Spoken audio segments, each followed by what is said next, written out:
Bueno, pues es un privilegio, es una fortuna tener una invitación para traer la exposición o inventar esta exposición en Monterrey y de ahí venir hacia el Palacio de Bellas Artes, que con mucha generosidad aceptó el proyecto.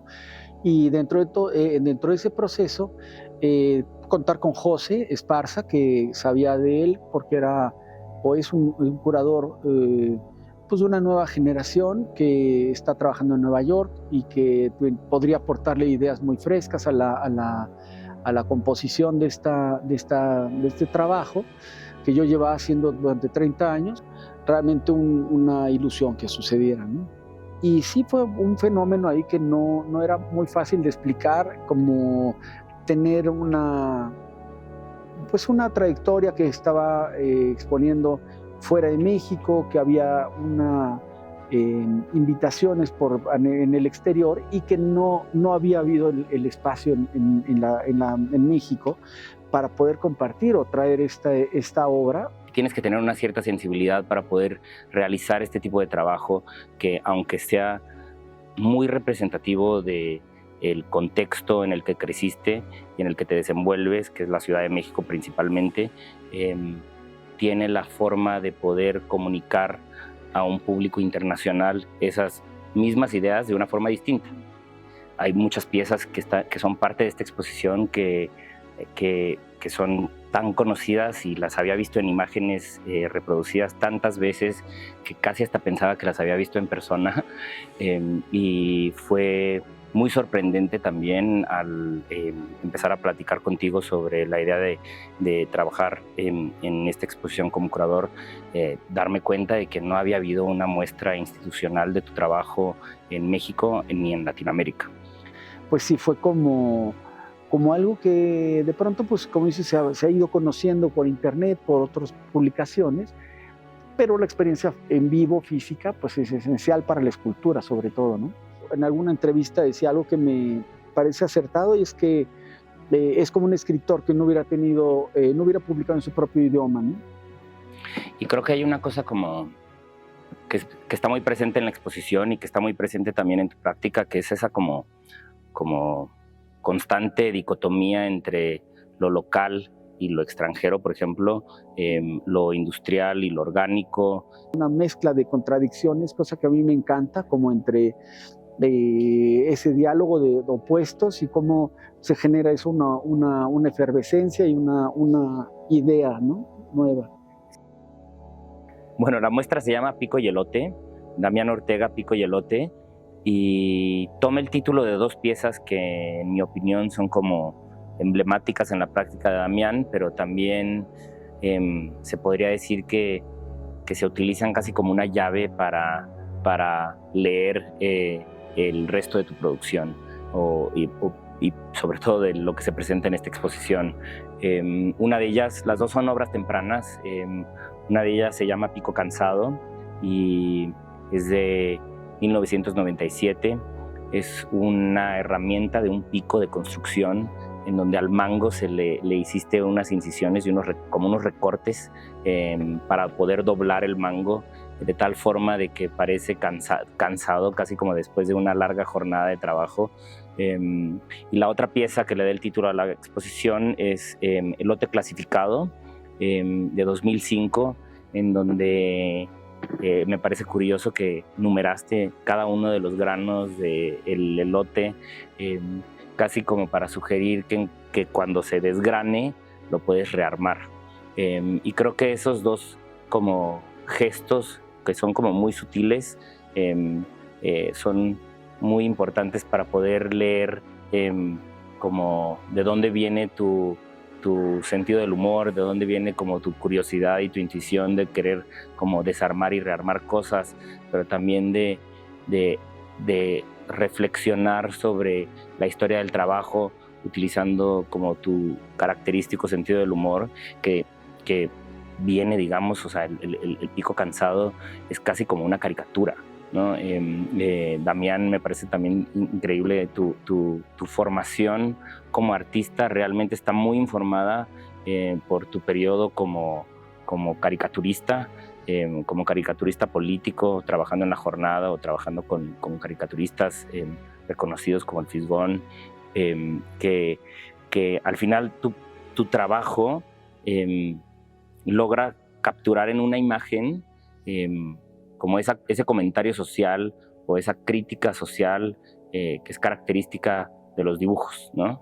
Sí, creo que algo que platicábamos también es cómo en México existe un conocimiento mucho a partir de la broma, ¿no? Se hace una broma que acaba siendo un doble sentido, que acaba siendo una crítica, que es una forma de cuestionar muchas cosas, con el humor y con el juego también, ¿no? Entonces, creo que, por ejemplo, la pieza del pico me parece que viene muy directamente o directamente literal, una cita textual pues de las serpientes que hacen en las ferias, que venden de estas articulaciones también como un vertebrado que se hace con un palo cualquiera, ¿no? Entonces fue muy divertida la sesión cuando empezamos ya había más o menos un cuerpo de obra que José había hecho a partir de seleccionar a partir de estos dos grupos, lo orgánico, mitológico, lo natural del maíz, y por otro lado el trabajo, las jornadas laborales, la tecnología, etcétera, del pico. Entonces me dijo, ¿por qué no se llame Pico y Elote? Y yo decía, ¿cómo se va a llamar Pico y Elote, José? No puede ser, esos, nos van a cabulear, nos van a hacer. Y yo pensaba, bueno, la nube y el reloj como una fábula, una cosa así, y decía, no, Pico y Elote. Entonces, bueno, fue como justo, creo que es dejar que las cosas sucedan, dejar que las palabras tomen su propia dimensión, la participación de José, y creo que quedó algo muy fresco, creo que le da mucha ligereza a la exposición. No hay una fórmula para entender cómo se hace de dónde viene una idea o cómo se hace una escultura, una pieza. Yo creo que es esa intuición, ese material que te sugiere cosas, y a veces sucede un buen fenómeno escultórico y otras veces no.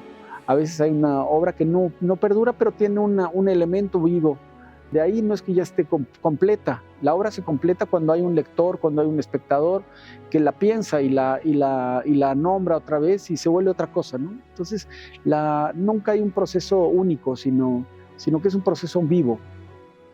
Reflexionando sobre tu trabajo, creo que una constante ha sido como tu curiosidad infinita, que diría que ese es como el elemento recurrente en cada una de las obras, es como intentar entender cómo están compuestas o intentar desarmarlas para poder ver cada una de sus partes, rearmarlas para convertirlas en un objeto como ya mutado.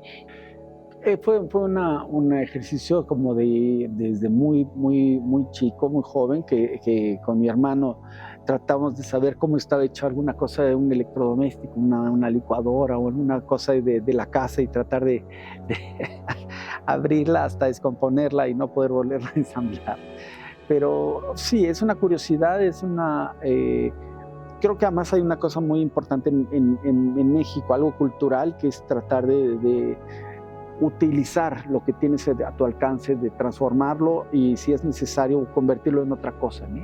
Algo precioso, preciado del arte contemporáneo, o de dar una libertad. No es un mensaje que tenga que yo adoctrinar o imponer a nadie, es una lectura.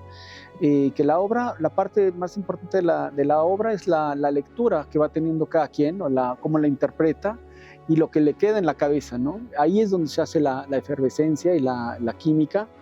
Y bueno, yo hago algo con una intención, pero me gusta justamente escuchar las lecturas o las interpretaciones de los demás. En una ocasión, yo la primera pieza que hice, desarmando los elementos, ya con una conciencia como de una obra de arte, tenía un pasillo en mi casa, y entonces justamente quería deconstruir un objeto, de separarlo y extenderlo en el pasillo. Entonces pensé qué elemento podía ser, y tenía una linterna de mi papá, una linterna de pilas. Entonces simplemente la abrí y la extendí en todo el pasillo para tener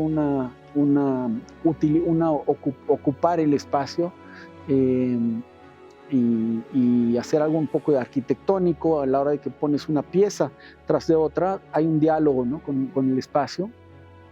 Y entonces quedó ahí, solo le tomé unas fotos y años después me invitaron a exponer en el Museo de Casa de Sigmund Freud en Londres, y me pareció que venía mucho al caso, y entonces ahí invitaron a uno de los grandes estudiosos de Freud, y hizo una lectura fantástica, ¿no? Como muy psicoanalítica, donde hablaba de cómo Freud hablaba del padre siempre como la luz, y hay una asociación siempre, la luz como la antorcha, la linterna es como la antorcha que ilumina, ¿no?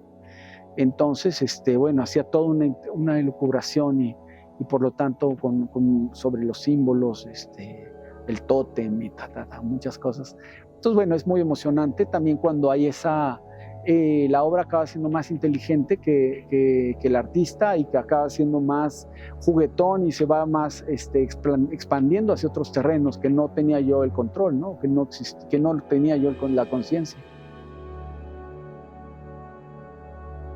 Es una pieza muy, muy querida, pues sí es muy sensible por esa relación muy personal. Le pedí a mi jefa que escribiera, tenía una caligrafía muy bonita, entonces estudió en el colegio francés y escribe el alfabeto, y sobre eso hicimos un trabajo de herrería, de torcer unas varillas muy pesadas de construcción y torcerlas para generar una figura tridimensional, un objeto más como un nudo, que fuera algo que flotara en el espacio y que fuera una experiencia física, real, material, tácita. Y por otro lado había hay una lámpara, una especie de ojo o linterna que ilumina desde cierta perspectiva para que la proyección genera algo bidimensional, que es la letra. Entonces, hay una dualidad entre lo material, cuál es la realidad, lo real, lo tácito, o la memoria, o la visión, o lo inmaterial. Sí, pero en esa pieza también hay un tercer componente, además de la varilla y el abecedario, es el título que le das a la pieza, que se llama Cosecha, en donde me parece que hay una triangulación interesante entre los conceptos de lenguaje, de construcción y de cultivo.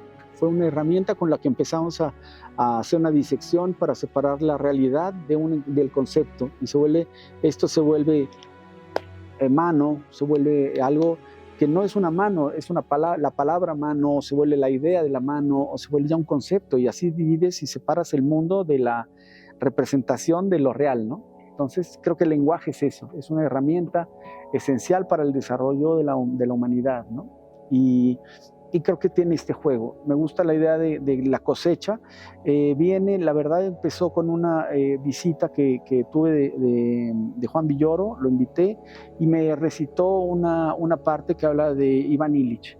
Iván Illich dice que me parece que es en sánscrito, la palabra cosechar viene de leer, viene de cosechar, como de justamente una recopilación de varas, una recopilación de líneas y de trazos que son como estas en el campo, y que vas formando un atado, y que vas formando una frase, una palabra, una oración, y que es preciosa la idea de esta relación tan cultural del ser humano recopilando cosas, ¿no? Formando una relación entre el cuerpo, la naturaleza, el cultivo, y bueno, de ahí viene el nombre.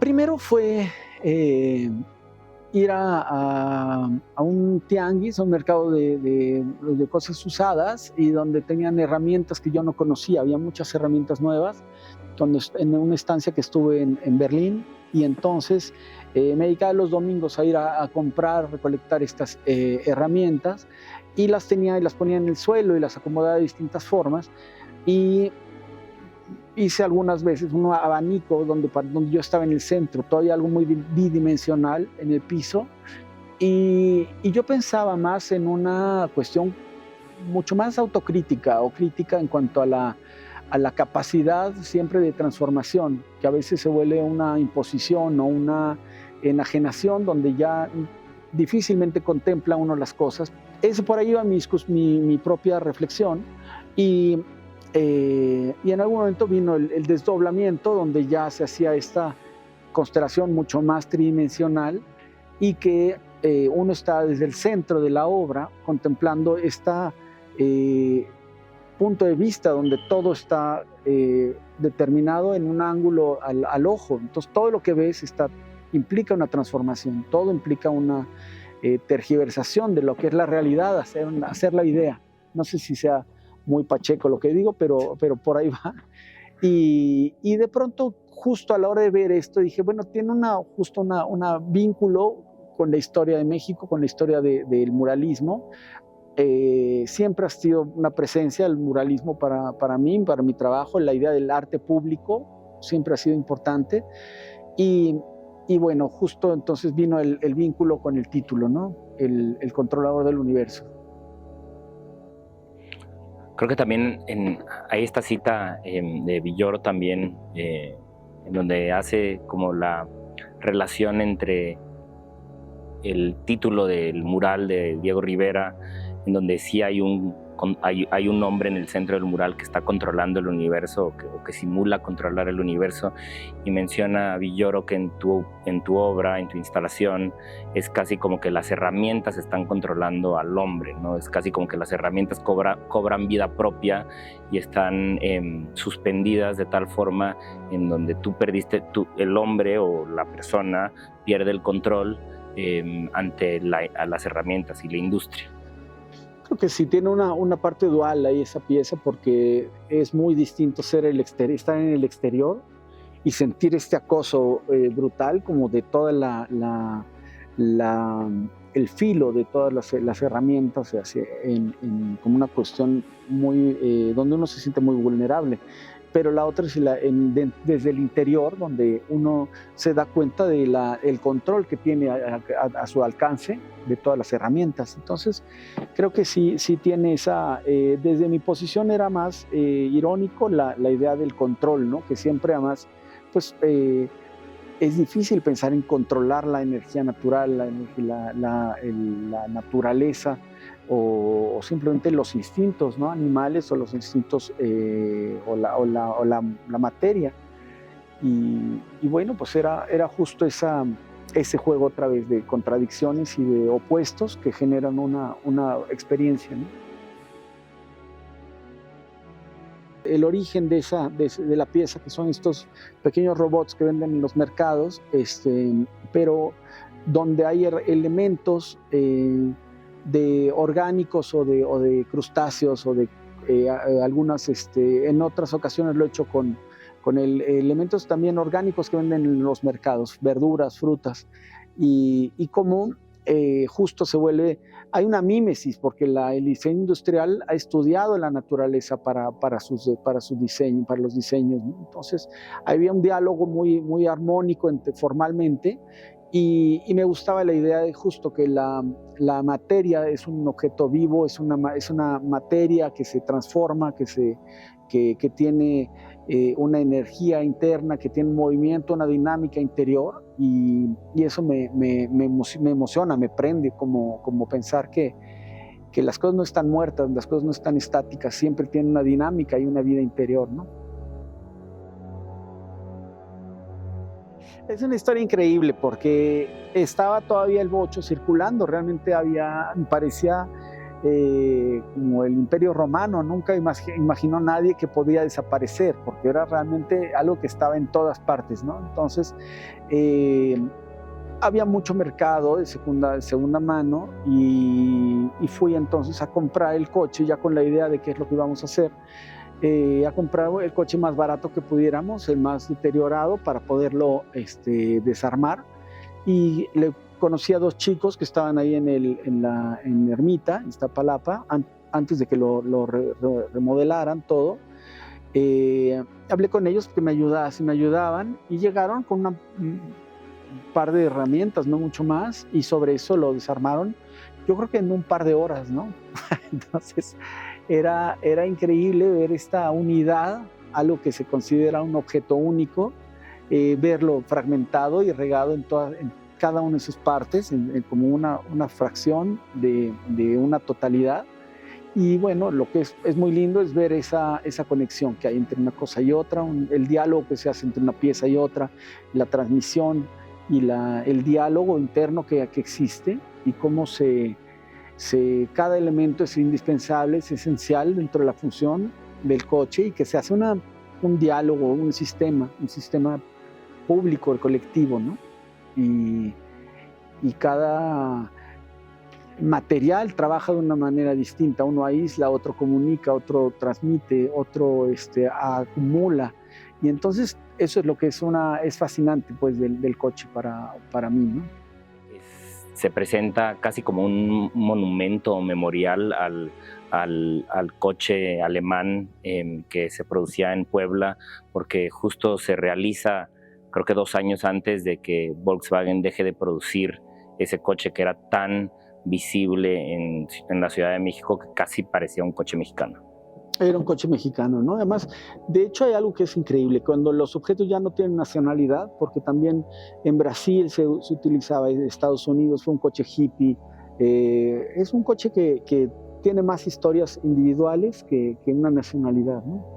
Entonces, creo que esa es también una de las partes que le han dado mucha vida a la obra, y es esa multiplicidad de anécdotas, de historias que sucedieron con ese coche, y cómo se hace una complicidad muy fuerte de la gente que lo manejó alguna vez. Muchas de ellas, al ser herramientas, al ser objetos cotidianos, hacen un análisis o permiten hacer un análisis sobre, digamos, la historia laboral o la historia del trabajo, que creo que también es un tema recurrente en tu práctica. Sin duda es algo que intentamos presentar en la exposición, y creo que también algo que intenta hacer la exposición es como un aviso o un anuncio ante esa codependencia con la industria, y la industria, digamos, como desenfrenada, en donde los sistemas de producción están tan alejados de una forma que nos permite entender cómo los objetos están hechos, que esos como, digamos, avances industriales o esa noción del progreso que tenemos, que la industria ha permitido, está íntimamente vinculado también con desastres naturales también, ¿no? En mi opinión, esa última sala intenta, como de una forma también, de nuevo, como irónica, como hacer énfasis en los recursos naturales como el agua, o en esa mutación de la máquina con lo orgánico, como se puede ver en los Transformers, y es algo que la muestra a través de esta como historia, o casi como a forma de fábula, de cómo se ha desarrollado la industria, no solo en México, sino en otros países en los últimos 30 años, intenta contar. El otro día hablaba con mi compañera y hablamos yo les dije la palabra de recursos naturales, y me decía, ¿por qué recursos? Son medios. Es un ecosistema que existe, no es un recurso para uno, no es una cosa que hay que saquear y que hay que extraer y que hay que comercializar. Eso tiene una vida natural, dentro de un ecosistema que tiene una función colectiva, es una integralidad, no es nuestro recurso. Y creo que ahí es importante, ¿no? Justamente pensar que no es este mundo utilitario, sino es un mundo en el que convivimos, ¿no? Cohabitamos, y creo que es interesante plantear también el arte desde esa perspectiva, ¿no?